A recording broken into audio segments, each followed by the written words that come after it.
70년 동안 이제 포로 생활을 하는데, 포로 생활 할 동안에 그 포로지에서 백성들을 위로했던 선지자는 에스겔 같은 선지자고, 그 다음에 조금 더 일찌감치 먼저 포로돼서 포로 백성들을 위로했다기보다는 좀 정치적으로 좀 외교를 잘했던 선지자가 누구다? 다니엘이라고 볼 수 있죠. 정치적인 시각으로 보면. 그 다음에 예레미야는 그런 그 포로기에도 포로지에 가진 않고 고국에 남아서 계속 백성들과 지지고 볶고 활동한 거죠. 포로 생활이 몇 년이었어요? 70년 후에 이제 다시 포로 귀환하죠? 포로 귀환할 때 우리가 같이 읽게 되는 성경이 뭐예요? 에스라, 느헤미야. 여러분, 그 남왕국 유다가 망할 때도 몇 차에 걸쳐서 망했어요? 3차에 걸쳐서. 605, 597, 586 이렇게 막 얘기했잖아요. 그런데 돌아올 때도 3차에 걸쳐서 돌아와요. 그래서 첫 번째 돌아올 때는 BC 한 539라고도 하고 536에서 539 그 사이인데 누구 스룹바벨과 한 몇만 명, 5만 명. 그 다음에 2차 귀환할 때는 에스라와 한 2천 가구. 그 다음에 세 번째 귀환할 때는 느헤미야와 한 일부 소수. 이런 식으로 이렇게 포로 귀환합니다.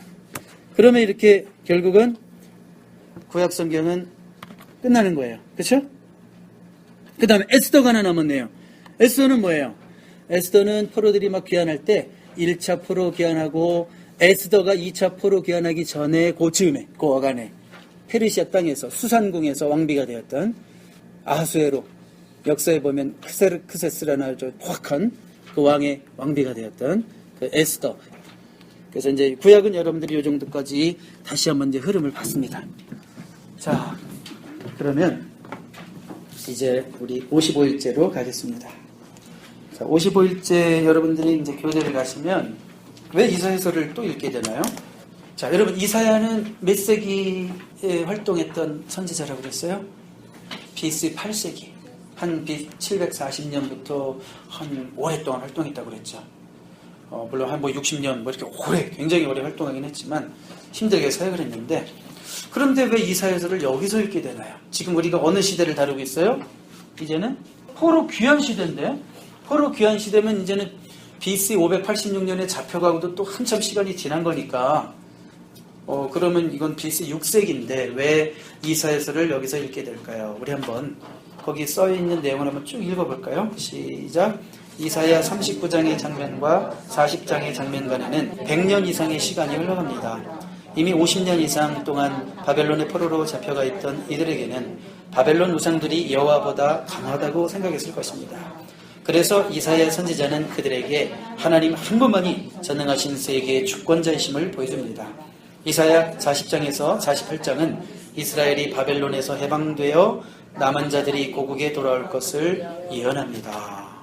자, 이사야의 어떤 예언적인 성격이 잘 나타나 있죠. 그 시대만을 향해서가 아니라 100년 이상이 흘러간 후에, 그러니까 이스라엘이 바벨론에서 해방되어 남은 자들이 고국에 돌아올 것까지 예언하는 거예요. 그래서 여러분 특별히 우리가 이사야 그 44장, 45장도 좀 봤었죠. 44장, 45장. 그 이름까지 그 이사야가 거론하면서 그가 칙령을 내리게 되고 그를 통해서 이런 포로에서 돌아오는 역사가 나타날 것이다. 그러면서 페르시아의 누구 이름을, 그렇죠, 고레스라는 이름까지 그렇게 얘기했습니다. 자, 그래서 여러분들이 이제 이사야를 오늘 55일째 이제 조금 읽게 됩니다.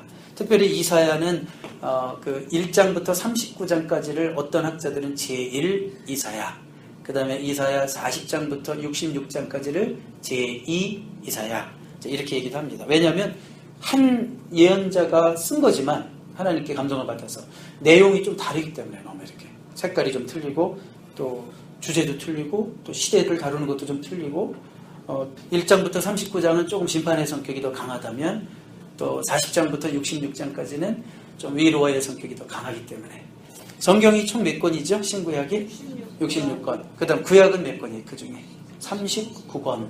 그리고 신약은 27권. 그래서 합치면 66권. 그래서 우리가 그런 얘기도 했었죠. 아, 이사야는 성경의 축소판이로구나. 그래서 마치 내용도 꼭 그런 것 같잖아요. 1장부터 39장까지는 그 구약 성경 전체를 왠지 좀 대변하는 것 같고, 또 40장부터는 특별히 회복, 구원, 그러니까 우리 신약 예수 그리스도를 통한 구원이니까 야, 이건 꼭 성경의 축소판 같다. 그런 말을 하죠. 이사야 49장부터 55장까지를 여러분들이 이제 보게 되면 그 여호와의 종 이런 말이 많이 나옵니다. 여호와의 종. 자, 이거는 뭐예요? 그리스도에 대한 예언이죠. 예언입니다. 이사야에서는 장차 오실 메시아를 여호와의 종으로 묘사하고요. 특별히 고난받으시는 그리스도, 그가 찔림은 우리의 허물을 인함이요 그가 상함은 우리의 죄악을 인함이라. 참 우리가 정말 가슴 좀 잘잘하게 회개하는 마음으로 막 읽어야 되는 말씀이 이사야 몇 장이라고요? 53장. 고난받으시는 종 예수 그리스도에 대한 예언. 고난의 종, 그가 찔림은 우리의 허물을 인함이라. 그가 채찍을 맞음으로 우리가 나음을 입었도다. 그가 징계를 받음으로 우리가 평화를 얻었도다. 그런 말씀이죠. 자, 그래서 이사야를 이렇게 여러분들이 한 번 더 읽으시면 되겠습니다. 56일, 57일, 58일, 3일 거를 이렇게 한꺼번에 묶었어요. 그러니까 어떤 책 한 권을 보는 거예요? 욥기. 자, 욥기. 여러분 욥기 혹시 좋아하세요? 네, 욥기 읽으면 참 그래도 이렇게 마음의 위로가 되죠. 고난, 고통 가운데 있는 욥의 모습 속에서 우리가 위로를 받는데, 시대적 배경을 한번 읽어볼까요? 시대적 배경. 같이 읽어보세요. 시작. 1장에서 욥이 주로 목축업에 종사하고 가정예배 형태를 가지고 있음을 보여주는 것은 제사장직과 체계적인 종교가 마련되기 이전인 족장시대의 한 시점임을 말해주는 단서가 됩니다. 그렇죠. 제사가 있었다, 만약에. 그러면 이건 벌써 레위기 정도 막 출애굽기 19장 이하로 가야 되는 거잖아요. 그렇죠? 그런데 그런 게 전혀 없어요. 단지 그냥 예배가 있다면 가정 예배 정도. 그 다음에 욥이 목축업에 종사하는구나 이런 걸 봤으니까 족장 시대 한 시점이다. 그래서 연도를 길게 잡아요. BC 2000년에서 1000년 사이 길게 잡아요. 뭐 그 시점의 한 시점. 근데 꼭 언제 쓰여졌느냐 그게 중요한 건 아니죠. 그리고 이제 욥기를 읽다 보면 하나님이라는 단어가 물론 나오죠. 하나님. 근데 여러분 우리는 그냥 하나님 그러지만 원어로 보면 그게 다 히브리어잖아요. 근데 욥기에 보면 하나님이라는 단어가 거의 어떤 단어로 나오냐면 엘 샤다이. 이게 번역하면 전능하신 하나님. 근데 이 엘 샤다이라는 것은요 거의 창세기에만 나와요. 그러면 알겠죠. 그러니까 이렇게 히브리어를 잘 알고 이렇게 어원 공부하고 어휘 공부하고 이런 사람들은 뻔히 알겠죠. 이게 어느 시대의 문체인지. 그러니까 이게 창세기 시대에 쓰여졌다는 거예요. 족장 시대. 그리고 하나의 예죠. 하나님이라는 단어가 그렇게 나오는데 왜 왕정시대 하나님에 대한 단어는 안 나올까? 왜 야훼라는 출애굽 모세가 받았던 그 이름은 왜 안 나올까? 왜 계속 엘샤다이만 나올까? 창세기 보면 엘샤다이, 엘yon, 엘로이 해가지고 이렇게 다 그런 창세기에만 나오는 특별한 명칭들이 있어요. 그게 바로 욥기에도 나온다. 그런 얘기죠. 자, 이제 더 중요한 거는 사실은 욥기의 주제죠. 욥기의 주제. 욥기의 큰 주제는 결백한 사람이 고난을 당하도록 허용하시는 이유가 무엇인가? 우리 질문이 생기죠. 그럼부터. 왜 하나님이 의인에게 고난을 당하게 하십니까? 자, 여기서 어떤 문제가 대두되는 거예요? 신정론의 문제가 대두되는 거예요. 신정론은 사람 이름이 아닙니다. 신정론 한자로 한번 보세요. 뭐라고 되어 있나? 그 신은 신신자고 정은 바를 정자고 론은 이론할 때 론자니까 한자로 그대로 보면 하나님이 오르시다는 이론이잖아요. theodos이라고 그래요. 영어로는 theodosy. 신정론. 자, 그런데 그거 한번 읽어볼까요? 인간이부터 한번 읽어보세요. 시작. 인간이 다 이해할 수 없을지라도 인간의 삶 속에서 역사하시는 하나님의 섭리와 그분이 베푸시는 의를 뜻합니다. 그러므로 욥기의 중심 주제는 단순히 욥의 고난일 뿐만 아니라 그것을 주관하시는 하나님의 주권, the sovereignty of God, 하나님의 주권에 관한 것입니다. 계속 읽어볼까요? 욥기는 인간에 대한 하나님의 방법을 정당화하기 위해 쓴 책임을 알아야 합니다. 자, 이게 큰 주제예요. 자, 욥기를 여러분들이 세 단락으로 나눌 수 있어요. 욥기가 총 몇 장까지 있는지 아시죠? 42장까지 있어요. 꽤 많은데 교재랑 조금 다르게 좀 여러분들 기억하기 좋으라고 제가 이런 식으로 나눠버렸어요. 프롤로그, 다이얼로그, 에필로그. 자, 이런 식으로 하면 좀 전문 용어 같긴 하지만 프롤로그 1장, 2장, 그 다음에 다이얼로그는 3장부터 41장까지, 에필로그는 42장인데요. 자, 1장, 2장 여러분들이 이제 쭉 읽어보시면 자, 사탄이 욥을 시험하는 것을 하나님이 허락하십니다. 이거 굉장히 중요한 거예요. 여러분, 사탄이 강합니다. 사탄이 우리보다 강합니다. 그런데 사탄이 하나님의 허락 없이 우리를 건드릴 수 없다는 거예요. 이거는 굉장히 힘이 되는 성경의 가르침입니다. 그러니까 이 세상에 사탄이 우리에게 주는 어떤 여러 가지 시험이 우리에게 올 수도 있고, 어떨 때는 막 굉장히 불같은 시험이 올 수도 있지만 하나님의 허락 없이는 이루어질 수 없다고 하는. 그러니까 공중권세 잡은 자가 사단이라고 그러는데 그 공중을 잡은 자는 누구셔요? 그러니까 우리는 그렇게 생각이 되는 거예요. 아무리 뭐 사탄이 힘이 세고 우리를 공격하려고 해도 우리는 더 큰 하나님의 그 커다란 그 주권 아래의 사탄의 시험이죠. 그런 의미에서 우리에게 큰 위로가 되는 거죠. 그 다음에 이제 다이얼로그, 말 그대로 대화인데요. 아주 뭐 계속 이어지죠. 욥과 세 친구들과의 그 변론이 막 주고받는 공방전. 주로 그런 얘기죠. 막 한마디 하면 그래 너 잘났다. 막 주로 이런 얘기죠. 막 또 한마디 하면 그래 네 말 나도 다 알아. 뭐 이런 얘기 막 이렇게 공방전 합니다. 그러다가 누가 등장해요? 엘리후라고 하는 아주 당당한 젊은이가 나와서 또 한마디 합니다. 그리고 마지막에 38장부터는 하나님이 이제 직접 나서서 모놀로그 하세요. 입도 뻥끗 못하게 그때 가만히 있었나. 사실은 엘리후 때부터 말을 못해요. 엘리후가 제법 똑똑한 얘기를 해요. 어린데도. 그때부터는 이제 욥의 말문이 막히기 시작하죠. 그래서 마지막에 이제 욥이 회개하고 42장에 가면 하나님께서 잃은 것보다 갑절로 다시 이렇게 회복하시는 그런 얘기로 했어요. 그 욥기를 그렇게 세 단락으로 보시고요. 그러면 이제 욥기의 등장인물은 이미 그 위에서 다 봤는데 다시 한번 여러분들이 해보세요. 욥기의 등장인물이 누구예요? 욥이 있고 욥의 아내 엑스트라 거기는 욥의 아내도 있고 그 다음에 욥의 세 친구 이름 엘리바스, 빌닷, 소발이에요. 그 다음에 또 엘리후. 그 다음에 제일 중요한 등장 인물은 아니고 등장하시는 분이 누구예요? 하나님. 그렇게 해서 그 등장인물을 이해하시면 되겠습니다. 자, 이제 친구들과의 변론을 보죠. 그럼 한번. 자, 우리 한번 이 부분을 한번 쭉 이렇게 같이 여러분들이 같이 읽어보겠습니다. 시작. 이 책의 주요 부분은 이해할 수 없는 고난의 문제를 놓고 욥과 멀리서 그를 위로하러 온 그의 친구들인 엘리바스와 빌닷과 소발 간의 세 차례에 걸친 논쟁으로 구성되어 있습니다. 그들의 의도는 좋았지만 그들은 그들의 경험과 지식의 바탕을 둔 자기중심적 신학으로 욥의 문제에 접근했습니다. 이들의 접근법은 한마디로 인과응보, 권선징악에 근거한 논리입니다. 한번 생각해보세요. 엘리바스와 빌닷과 소발이 자신들의 지식과 경험에 근거해서 그렇게 얘기를 합니다. 자, 그럼 그 말들이 옳은 얘기가 많을까요? 틀린 얘기가 많을까요? 상당히 옳은 얘기가 많아요. 아주 옳은 얘기가 많습니다. 그리고 인과응보라는 거, 뭐 권선징악, 이거 다 우리가 그렇지 죄를 졌으면 벌을 받아야지. 뭐 이런 게 인과응보잖아요. 그래 너 잘했으니까 상 받아야지. 그러니까 우리가 선을 권하고 악은 징계하고 당연한 거잖아요. 그런데 그것만으로는 다 설명할 수 없다 이거죠. 하나님의 지혜를. 그러니까 너희들이 물론 지혜도 있고 경험도 있고 하지만 그것들이 하나님께 의해서 유용하게 쓰임받을 수 있죠. 우리의 지혜와 경험도. 그런데 그것으로 내가 하나님을 알 수 있다? 만약에 이런 식으로 생각한다면 그게 교만이라는 거죠.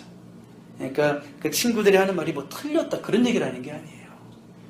좋은 말 굉장히 많습니다. 여러분 욥기 읽다 보면 어디 뭐 사업터에 가보면 그 붙어있는 거 내 시작은 미약했으나 내 나중은 창대하리라.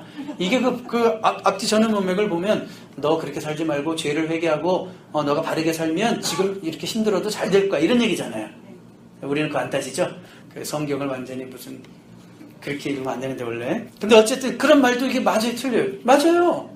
그래 너 진짜 하나님 앞에서 순종하고 성실하게 살면 잘 될 거야. 맞아요. 자, 그러니까 그 말들이 틀렸다는 게 아니라 그것으로 우리의 인간적인 지식과 경험으로 우리가 하나님을 알 수 있다. 그거는 계시 의존 사색이 아니에요. 신학적인 말로 어려운 말 써서 죄송한데 우리가 다 알 수 없는 우리에게 필요한 게 있어요. 계시 의존 사색이 필요한 거예요. 경험으로도 알 수 없고 지식으로도 알 수 없는 하나님 지식이 있다는 거죠. 그리고 하나님이 계시 보여주시지 않으면 우리가 아무리 뭐 연구한다고 그래서 하는 게 아니에요. 여러분들 막 종교생활 진짜 진짜 열심히 하고 남들보다 2배로 성실하게 살려고 그러고 내가 절대로 입에서 한마디 말도 실수하지 말아야지. 내가 조금이라도 마음속에 미운 생각도 하지 말아야지. 막 이렇게 해가지고 잘하면 하나님을 알 것 같아요. 그리고도 하나님을 전혀 모르는 사람이 있을 수도 있다는 거예요. 그렇게 하나님이 그런 감동을 주셔서 그렇게 사는 사람도 있는가 하면 그렇게 막 종교적으로 살아도 하나님을 전혀 모르는 사람이 있을 수 있어요. 자, 그러면 친구들의 주장과 견해에 대한 욥의 반응은 무엇입니까? 이렇게 됐어요. 욥의 반응은 무엇입니까? 여러분 얘기해 보세요. 욥이 어떻게 반응했어요? 친구들이 너 그거 한마디로 이겁니다. 엘리바스, 빌닷, 소발이 한 얘기는 뭐냐면 아까 뭐라고 했어요? 인과응보. 네가 뭔가 죄가 있어서 이런 거겠지. 주로 그렇게 얘기합니다. 그랬을 때 욥이 뭐라고 반응해요? 나는 이렇게 징벌을 받을 만한 죄가 없어. 나는 의로워. 나는 의롭다니까. 계속 그렇게 죄가 없다고 계속적으로 자신의 의로움을 주장하죠. 막 처음부터 끝까지 나는 오라 이런 얘기만 한다는 얘기가 아니라 가끔 막 딴 얘기 하다가 또 딴 얘기도 하지만 결국은 욥이 하는 얘기는 뭐예요? 나는 그런 큰 죄를 진 적이 없어. 하나님도 사실 인정했죠. 처음에 이렇게 욥처럼 의롭고 순전한 자가 없다. 그 앞에 1장 2장 보세요. 그러니까 하나님도 물론 욥을 인정했어요. 근데 욥도 나는 아무 잘못이 없다는 거, 뭐 회개할 잘못도 없고 막 계속 그 얘기만 하는 거예요. 그러니까 뭐 쉽게 말하면 그렇게 대화하는 거죠. 야, 아니 땐 굴뚝에서 연기가 나겠니? 아니야, 아니 땐 굴뚝에서 연기가 나는 거야. 막 이러는 거야 지금 욥이. 난 이유를 모르겠다고. 아니야, 죄 때문에 고통을 당하는 거야. 야, 니네 그만 좀 얘기할래? 나 니네가 하는 얘기 나도 다 알아. 여러분 원래 제일 화가 날 때가 정답을 너무 쉽게 얘기해 줄 때, 그렇죠? 막 고통당하고 있는데 와가지고 하나님 너 훈련하시는 거야? 그럼 그냥 한 대 때리고 싶죠. 네. 그러니까 뭐예요? 내가 지금 너무 힘들고 막 미치겠는데 정답을 막 덜컥 얘기해 버린단 말이에요. 너희들 나 위로하러 왔다면서 왜 나 너를 힘들게 하냐? 그래서 결국은 나중에 하나님께 호소하죠. 하나님 이게 뭡니까? 도대체 이게 뭐예요? 내가 왜 이런 고난을 당해야 돼요? 설명해 주세요. 이게 욥이에요. 그러니까 욥의 문제는 뭘까? 욥의 말 속에서 발견하게 되는 그의 문제는 무엇일까? 여러분 그렇게 적어보세요. 자기의, self-righteousness, 자기의. 그리고 욥의 문제는요. 하나님도 분명히 그렇게 얘기하셨어요. 욥의 문제는 뭔지 아세요? 말이 너무 많아요. 이 무지한 입으로 이렇게 주절주절 말하는 자가 누구냐 이러잖아요. 나중에 가시면 하나님이 그랬어요. 그러니까 말이 너무 얼마나 많으냐면 자기 정당성을 변호하느라고 42장 중에서 챕터 20장 정도 반이 다 욥이 말하는 거.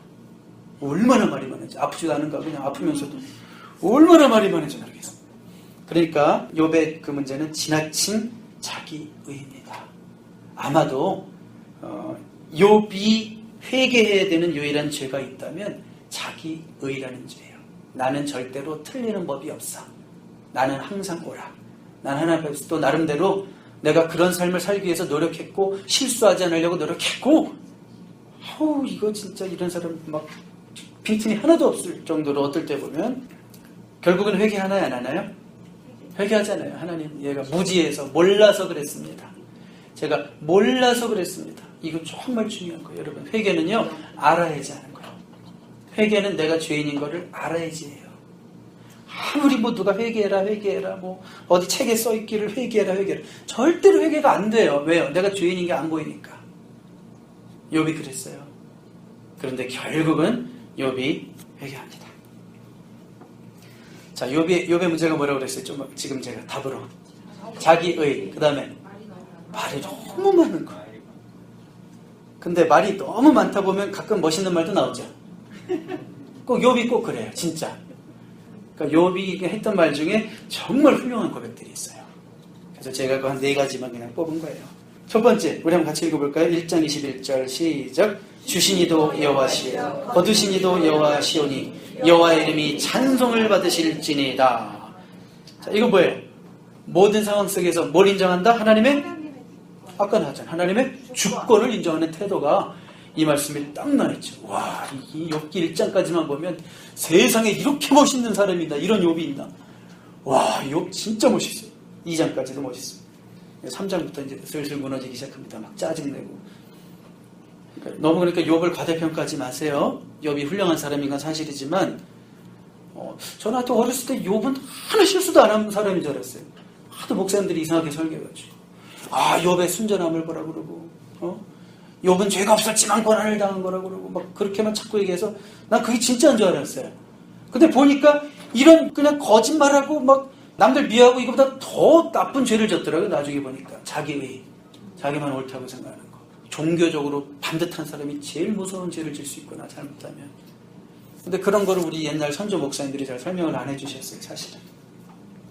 자, 두 번째 금덩어리, 쉬운 성경 버전으로 우리 한번 읽어보겠습니다. 시작. 비록 그분이 날 죽이실지라도 나는 그분을 믿을 걸세. 자, 여기까지만 해도 뭐 하나님의 주권을 인정하는 신앙을 보여주고 있습니다. 이거 뭐 꼭 그리 아니하실지라도 같죠? 다니엘에 나오는 다니엘의 세 친구들의 그리 아니하실지라도 그런 신앙. 원래 신앙이 그런 게 있잖아요. 그렇게 해주시면 신앙이 있고 그리 아니하실지라도 신앙이 있고. 자, 그 다음에 세 번째 시작. 내 가죽이 벗김을 당한 뒤에도 내가 육체 밖에서 하나님을 보리라. 자, 이거는요 욥이 바라본 그 내세관이에요. 내 가죽이 벗김을 당하면도 내가 육체 밖에서 하나님을 보리라. 부활의 소망을 보여주는 말씀입니다. 보통 구약에 부활 사상이 있느냐, 뭐 신약처럼 그렇게 분명하게 없지 않느냐, 학자들이 이런 얘기 많이 하는데, 근데 복음주의적인 학자들이 이제 구약의 부활 사상 좀 암시적이죠. 드러나진 않지만. 근데 항상 설명할 때 이 욥기 19장 25절, 26절을 항상 인용하시죠. 자, 그 다음에 좋은 말씀인데 23장 10절입니다. 시작. 내가 가는 길을 그가 신하니 그가 나를 단련하신 후에는 내가 순금같이 되어 나오리라. 아멘. 자, 여러분 가는 길을 누가 알아요? 여러분은 알아요, 몰라요? 모르죠. 우리는 몰라요, 진짜. 우리는 모릅니다. 그렇지만 우리는 몰라도 돼요. 하나님만 아시면 오케이.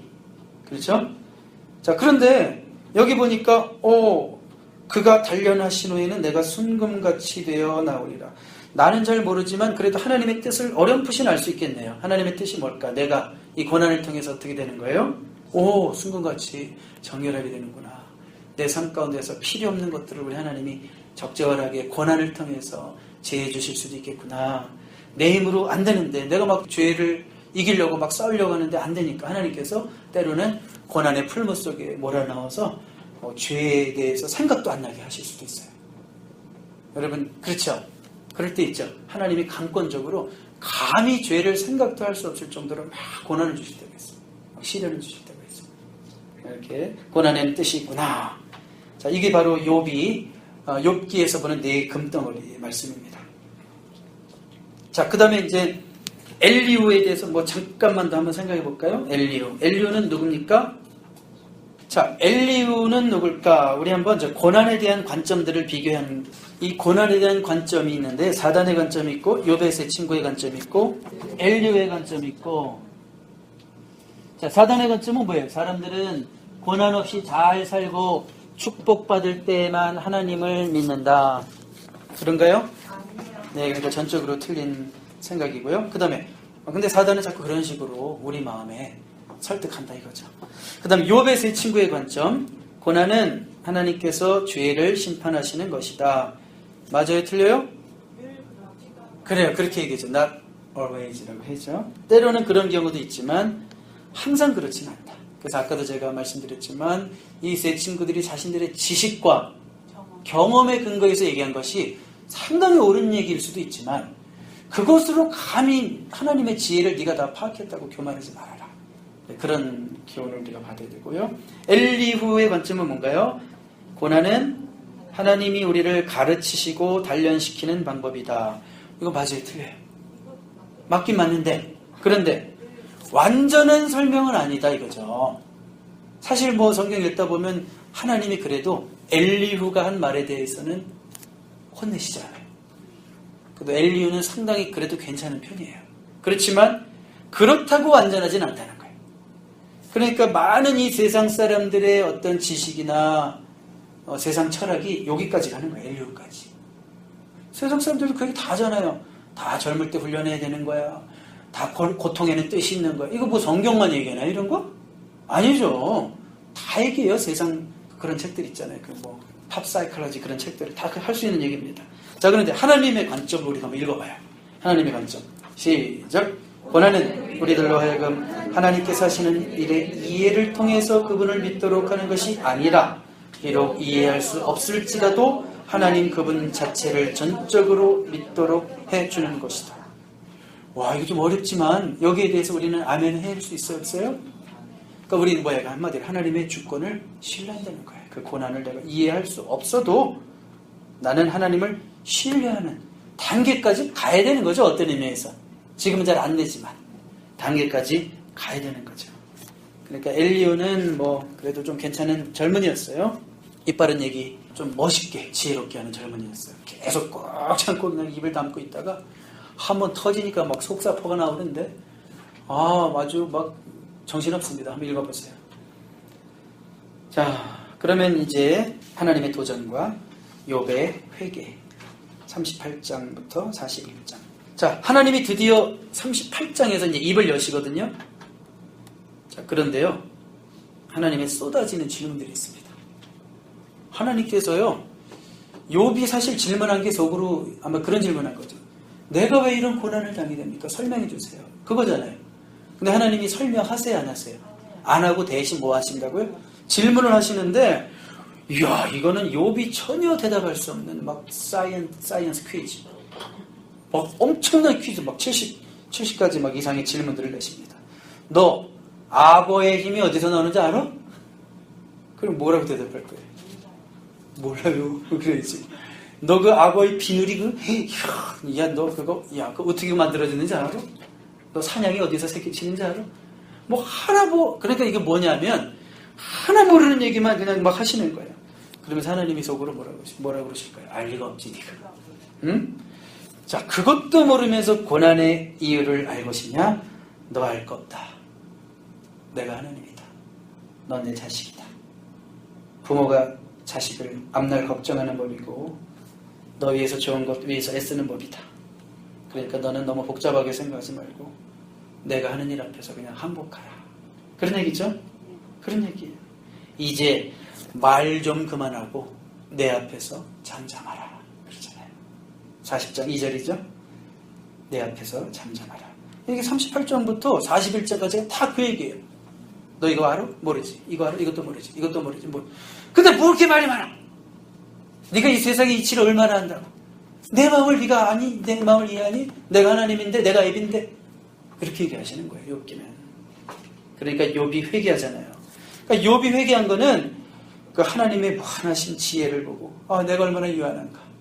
그걸 깨닫고 내가 너무나 알지도 못하는 그 입으로 교만하게 잘난 체했구나. 그걸 회개하게 되는 거죠. 욥의 회개는 어디서 왔어요? 하나님의 무한하신 위대함과 인간 자신의 그 유한함을 깨달은 데서 왔다고요. 하나님의 무한하신 위대함과 인간이 자신의 유한함을 깨달은 데서 욥의 회개가 온 거예요. 그렇죠? 자, 욥의 마지막 말 한번 볼까요? 에필로그 부분 42장 1절에서 6절 에필로그 부분 보세요. 그럼 42장 2절 우리 한번 같이 읽겠습니다. 42장 2절입니다. 4페이지 시작. 주께서는 못하실 일이 없사오며 무슨 계획이든지 못 이루실 것이 없는 줄 아오니. 자, 이거를요 아까 1장 21절이랑 비교해서 읽으시면 돼요. 1장 21절 주신 이도 여호와시오 거두시는 이도 여호와시니 여호와 이름이 찬송을 받으시옵소서. 주님은 못하실 것이 없습니다. 무슨 계획이시든지 주님 마음이군요. 하나님의 주권에 대한 인정입니다. 그런데 주님 마음이군요 하면서 약간 이게 불평 섞인 뭔가 투정이 아니라 하나님의 주권을 인정합니다. 그런 어떤 경외감을 갖고 그렇게 고백하는 거죠. 5절 볼까요? 5절 시작. 내가 주께 대하여 귀로 듣기만 하였사오나 이제는 눈으로 주를 배옵나이다. 자, 이거는 무슨 뜻인가 하면요, 하나님이 하시는 일에 대한 깊은 이해가 생겼다는 뜻이에요. 이 말씀은 귀로만 들었었는데 눈으로 봤다. 하나님이 하시는 일에 대한 깊은 이해가 생긴 거예요. 깨달아지니까 내가 옳지 않구나. 겸손히 회개했고요. 그래서 결국 고통을 이렇게 이기는 거예요. 욥이 고통을 이기는 것은 뭔가 하면 깨달음이에요. 고통에 대한 충분한 설명을 들은 것도 아니고 뭐 고통을 주는 어떤 그 환경적인 요소들이 제거된 것도 아니고 그냥 너무나 큰 깨달음 앞에 자신의 고통이 생각조차 나지 않는 하나님의 그 광대하신 지혜 앞에 아 그래 난 몰라도 돼. 하나님이 아시면 돼. 하나님은 내 아버지야. 그냥 그 가운데서 다 이기고 회개하고 깨닫고 그렇게 된 거죠. 자, 참고로 여러분 성경이 말하는 고난에 대해서는 성경이 말하는 고난, 욥기를 통해서 배우는 지혜 한번 쭉 읽어보세요. 꼭 한편의 설교 같아요. 고난이 죄로 인한 형벌일 때가 있습니까? 없습니까? 있지요. 그렇지만 그것만 아니고 예수님이 그 요한복음 9장에서 그 제자들이 나면서부터 이렇게 눈먼 나를 보면서 아니 부모의 죄 때문에 그래요? 아니면 저 사람 죄 때문에 그래요? 그러니까 죄 때문에 그런 게 아니라 하나님께서 그를 통해서 하시고자 하는 말씀이 있어서 다른 목적이 있어서 그런 거다. 그러면서 고난이 꼭 죄로 인한 것은 아니다라는 것을 예수님이 분명히 얘기하셨죠. 그렇다면 고난은 왜 생기는 것일까? 여러 가지 얘기할 수 있죠. 우리가 뭐 죄로 인한 걸 수도 있고 불륜을 위한 것일 수도 있고 다 말할 수도 있지만 결국은 우리가 다 알지 못하고 결국은 그 고난을 주관하시고 우리에게 주시는 그 하나님의 토기장이 되심을 알아라. 그게 더 중요하다는 거죠. 모든 고난 속에서 고난에 대한 유일한 답은 하나님 자신이다. 하나님은 어떤 권리도 가지고 계신데 우리에게 고난을 주실 권리도 있어요, 없어요? 다만 그런 어떤 상황 속에서도 그 고난을 주신 하나님을 신뢰하고 나아가야 된다. 이렇게 접근하라는 거죠. 그 책에 나와 있는 내용들입니다. 그래서 그 고난의 유익고 바로 위에 보면 우리는 하나님의 절대 주권을 인정하고 그것에 순복하는 믿음까지 자라가야 합니다. 그래야 하나님 나라가 그곳에 이루어지는 것입니다. 여러분, 다시 보세요. 하나님의 절대 주권을 인정하고 어떤 고난 속에서도 하나님의 계획을 믿고 하나님의 선하심을 믿고 그 환경에 순복하는 믿음까지 자라가야 된다. 그래야 뭐가 이루어진다고요? 우리 삶 속에서 하나님 나라가 이루어진다. 하나님의 통치가 이루어진다. 이 성경을 읽는 관점, 두 번째 관점이 뭐였어요? 하나님 나라의 관점. 그러니까 중요한 거는 내가 고난이 뭐 힘들고 막 힘들어서 나 못 견디겠어. 그게 더 중요한 게 아니라 내 삶 속에서 하나님의 통치가 이루어지고 있느냐가 더 중요한 거예요, 사실은. 굉장히 고차원적인 고백이죠. 이론적으로는 이해가 되지만 막상 우리가 이렇게 이해할 수 없는 고난과 그런 상황 속에 막 들어가 있을 때 하나님은 선하십니다. God is still good. 이런 말이 잘 안 나오잖아요. 하나님의 계획을 믿습니다. 안 나오잖아요. 그렇지만 분명한 것은 그것에 순복하는 믿음까지 우리가 자라가야지 우리의 삶 속에서 하나님의 통치가 이루어지는 것이다. 라고 말씀하고 있는 겁니다. 욥기 다 끝났는데요. 욥기 정리하자면 큰 주제, 욥기의 큰 주제. 단지 고난이 아니라 뭐라고 그랬어요? 모든 고난까지도 다 주관하시는 하나님의 주권적 섭리를 봐야 된다. 하나님의 주권을 봐야 된다라는 것이죠.